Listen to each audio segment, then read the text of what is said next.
In this video, we're connecting our Supabase database to WeWeb so we can start displaying our potatoes on the screen. If you don't already have a WeWeb account, there's a link in the video description that gets you 10% off. Feel free to use that to sign up so you can follow along. Let's get started. Let's start by creating a new WeWeb project. Head over to weweb.io and log in. Once you're in, click Create Project. Choose the first option. Start a new project with WeWeb AI and give it a name, something like Potato Ranker. It's going to ask you for a description of what you want to build, but we're going to skip that by clicking Go to Editor, Skip, in the top right corner, as we'll be building this layout ourselves.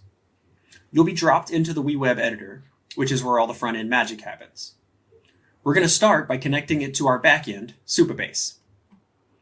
To do this, we need to add the Supabase plugin in WeWeb. At the top, click on Plugins. A sidebar will open. Click Data Sources, then Supabase, then Add.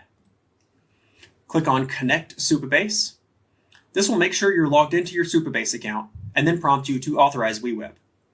Click Authorize, and you should be taken back to the editor with Account Connected shown in the Supabase settings.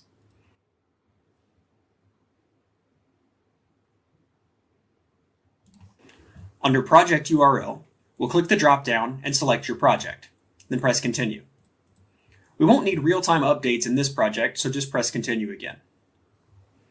Now, it will ask us to add a collection. This is how WeWeb stores and manages data from Supabase. Let's give it a name like Potatoes. Set the source to Supabase and press Create. Now select the table name you created earlier in Supabase and press Continue.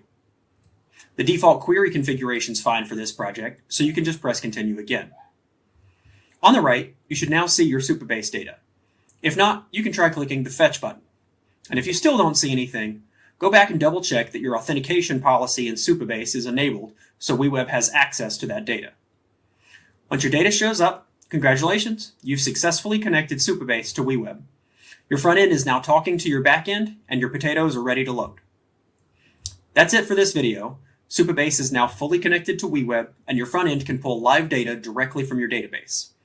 In the next video, we're going to upload our potato images, add a variable for generating the image URLs from our database, and start building the actual layout.